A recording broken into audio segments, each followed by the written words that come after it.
everybody, it's Jeanne B with Fun with Art. Welcome. I'm so excited I've got so much stuff to show you, but first, I need to say hello to my two special little people that watch me all the time. My granddaughter Alex and my dear little friend Sebastian. Hi guys, I'm so glad you're watching. Thank you everybody for liking and sharing my videos so I can do more and more and more and more and more.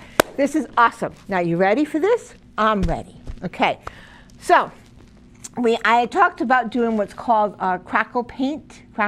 You can actually buy crackle paint, but it's kind of more fun to do it yourself. So we're going to start from the beginning and we'll do it really quickly, so I got a bunch of other things I want to do for you as well. So the first thing you start off with, paint. Oh my God, what a concept, right? Whatever you want to do it on. I've done it on wood because wood, so that way it crackles better. I have not done this on canvas. You can try, let me know. But I am going to do this, I did this on wood. So the first thing I did was, you paint it. Whatever color you want, it doesn't matter. Just bear in mind that whatever color is you put down first, that's the color that is going to crackle through. So that's going to be the dominant color you're going to see. Once that is all dried, right, then comes the fun part. Then you take Mod Podge, simple old Mod Podge, and you paint this, all right? And then you put Elmer's glue, or you can use Mod Podge, both mixed together. I happen to do the Elmer's glue and the Mod Podge together, but you can do either or if you have both, use both of them. And all you do is you just brush it on the paint, right? You do not let it dry. This has to be dry first, obviously. But when you go to put the Mod Podge or the Elmer's glue, right, you don't want it to be dry before you put the white coat over it. And you're going to use chalk paint.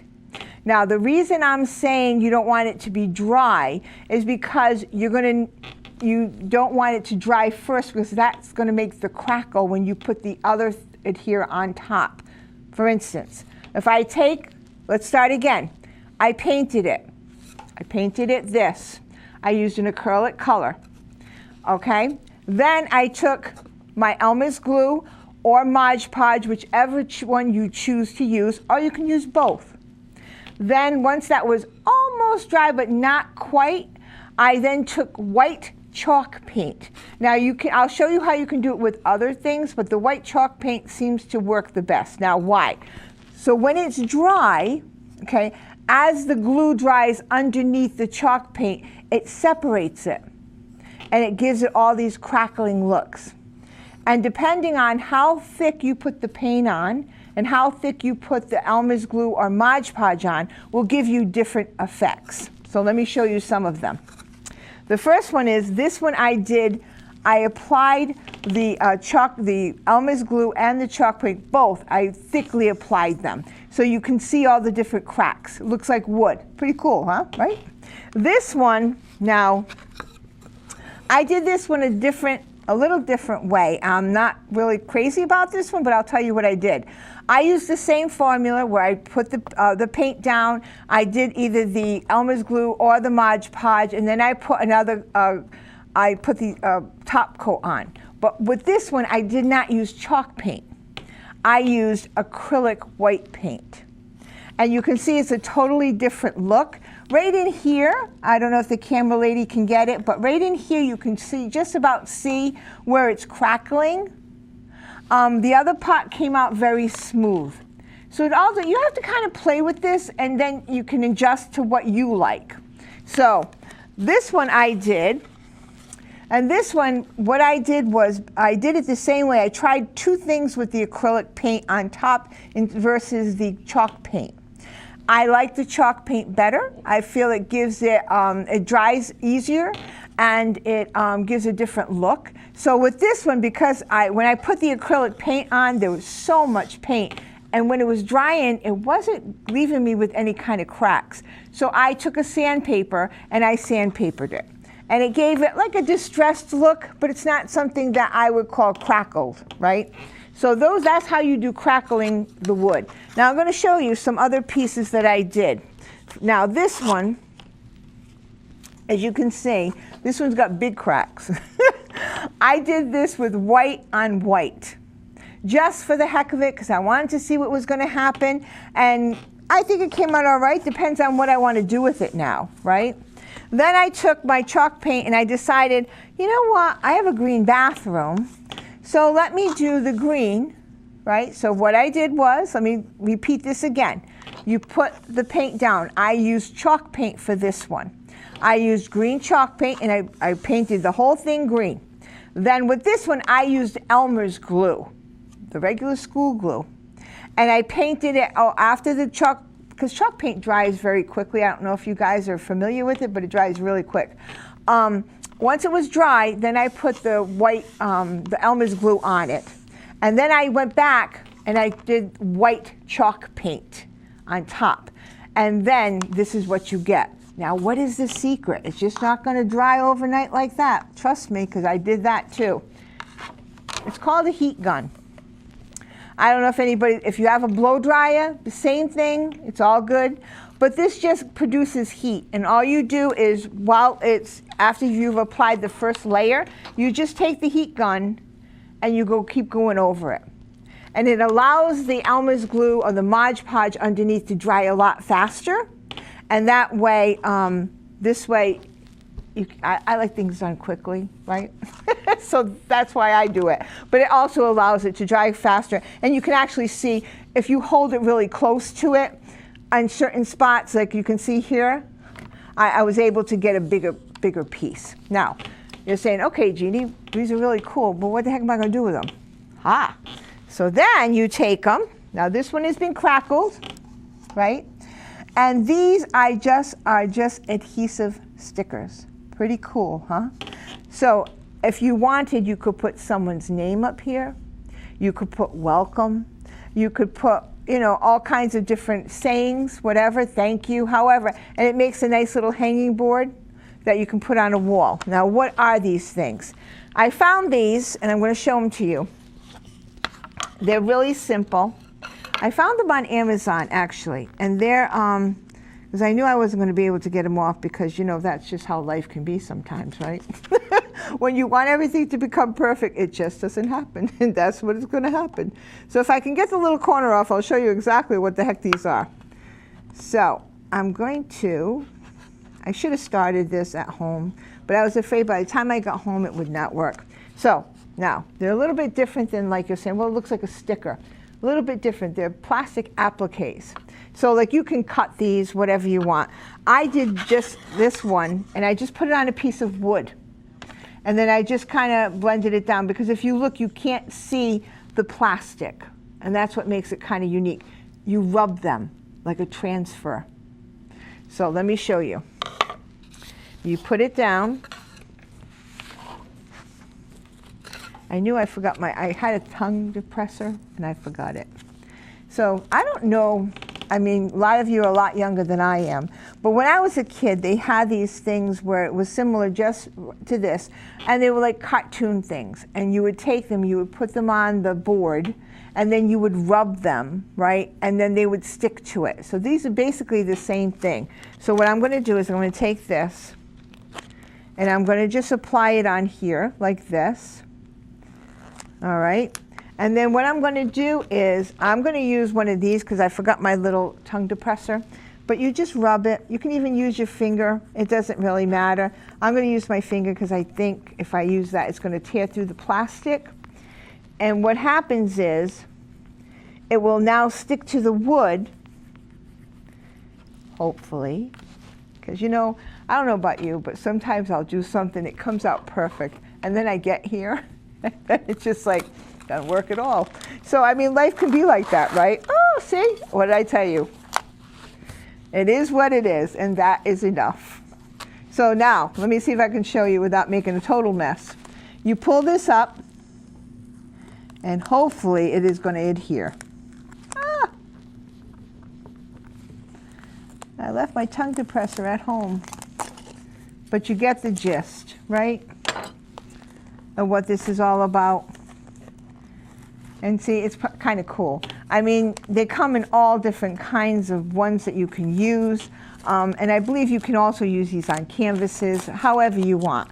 But, you know, it's pretty fun. And this way, if you look up pretty close to it, this way you don't see the difference from like normal stickers. You can see like an edge. These go so smooth to it, it looks like they're painted on.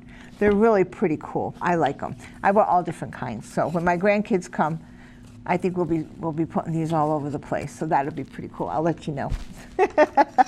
So I said I wanted to show you how to do the rubbing transfers. That's what they were. I showed you how to do the crackle wood, and you can do so many different possibilities. So let me go over the crackle wood once again. You take your paint. You put your paint. You let the paint dry. Now you can use chalk paint for the base as well, or you can use acrylic. I prefer the chalk paint, but you can use, this one is acrylic. Then I paint it. I'm going to show you, I think. Then you put the white paint on. I mean, you put the Elmer's glue, or you put the Mod Podge, and you put it on. Depending on how much crackle you want, is how thick you put it on.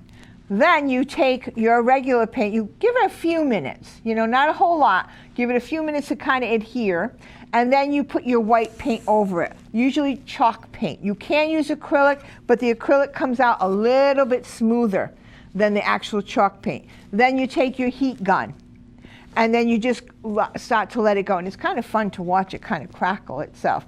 I did one overnight, and it was very smooth.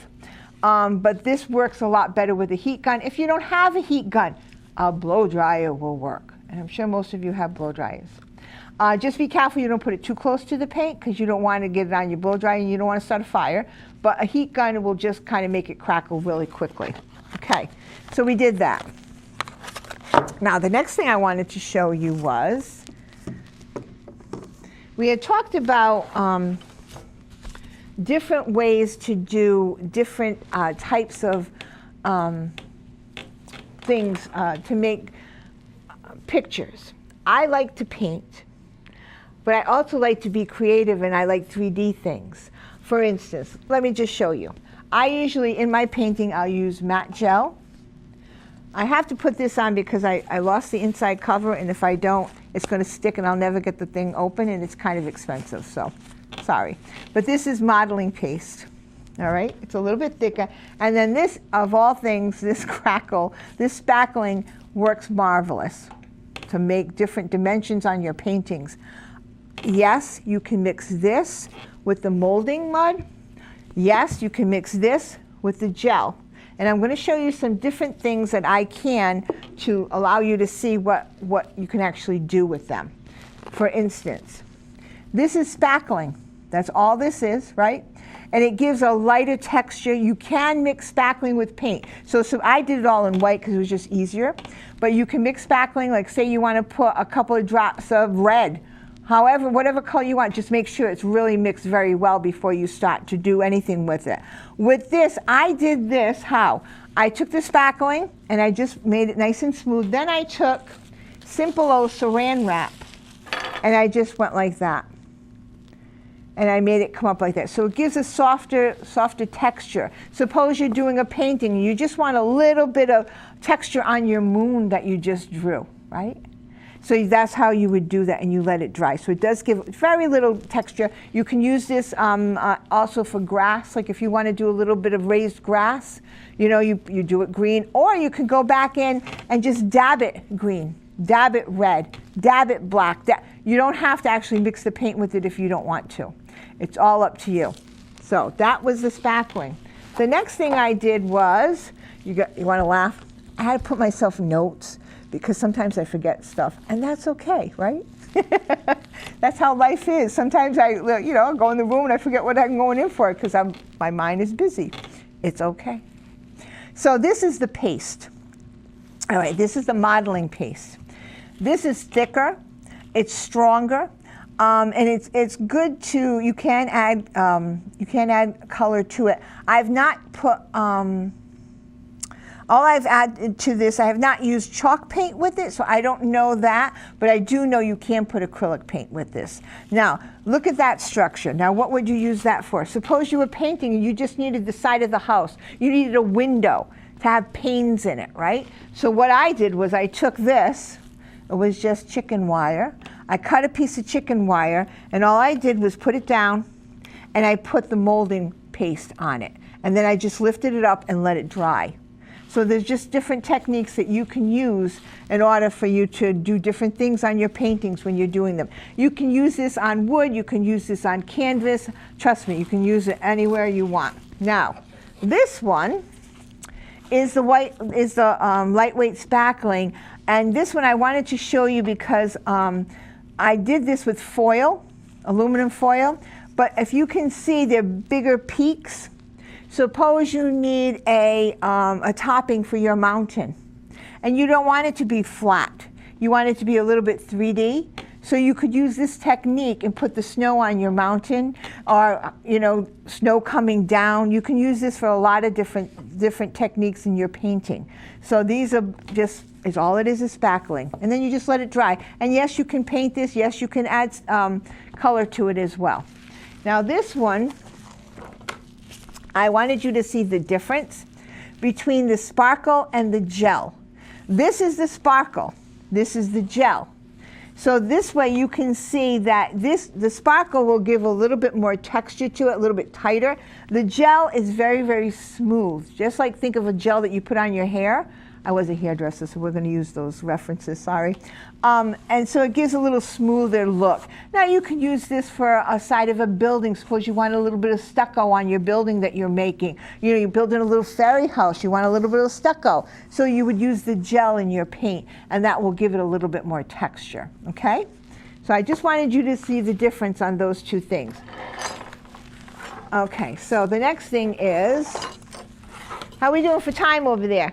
10 more minutes. All right, I'm going to just speed through this because we'll save the rest of the stuff for another day. That'd be good. All right, so this one gives, I did this with spackle, and I just wanted you to see the difference in molding paste.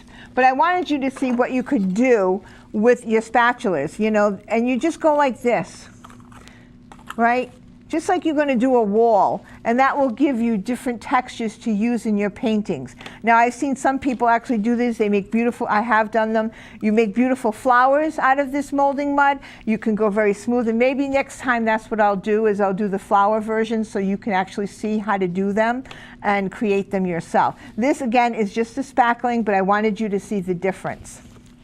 You can tell I like spackling, right? All right, now we're going to get into some fun stuff. Now this stuff, now I've got this, you must be saying, what the heck does she keep having in her hand, right? This is bubble wrap. And I have made different textures with the bubble wrap as well. All kinds of things, sponges, whatever you want, whatever you got hanging around the house, you can use. It's all fun. So the only thing I am going to tell you is when you wash this stuff off of your hands, when you wash it off of the things that you're using, be careful because in your sink, it will harden and you'll have, let me tell you a quick story. When my kids were younger, I didn't think, we were doing some project for school, and it was with plaster Paris. And so they made their mountain or whatever the heck they had to make, right? And so not thinking, because I'm thinking, I put hot water in the garbage disposal, I threw it the little bit left down the drain. Well, guess what? I couldn't, my sink wouldn't go down after that, and it ended up in the elbow of the sink, so it hardened. So the plumber made a lot of money, and I learned, right? So it's all good. But now, I'm going to show you something really cool that we're going to do, or you're going to do, if you want to, because it's all about choices. Now, I don't know if you can see the difference, but I had done a painting like this. This is done with rope, believe it or not. This is rope underneath here to make waves. All I did was simple rope. I cut them in pieces, and I just put them down.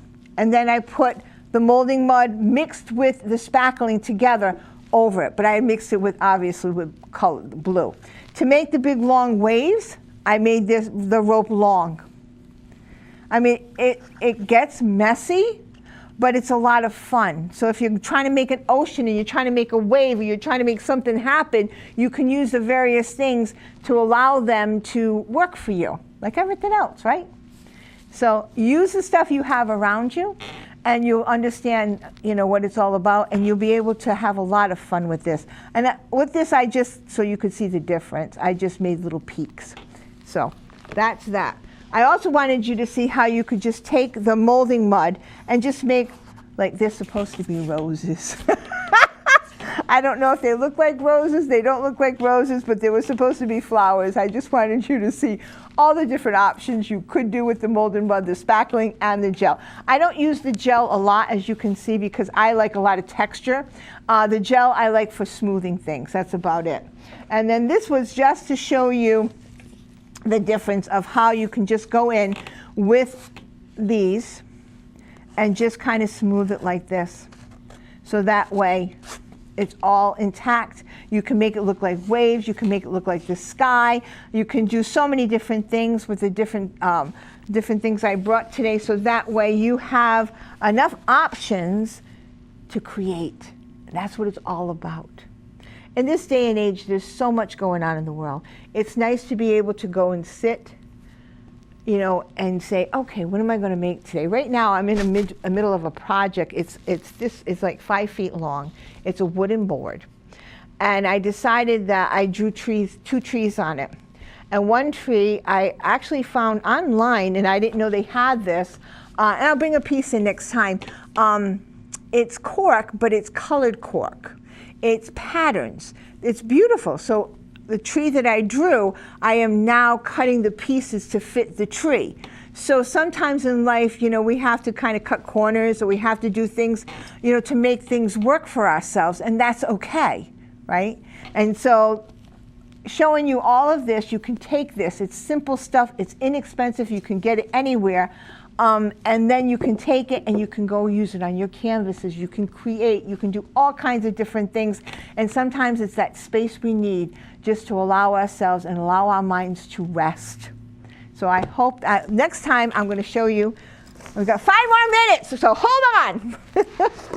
I want to show you next time the difference how to paint lace. So next time, this will be good, because I don't have to think, because it's 4th of July here, and my brain hurts sometimes because we have so much going on in where I live. So next time I'm going to show you how to paint lace with oil paints and with acrylic paint, and what the difference is, and that will be a fun project to do.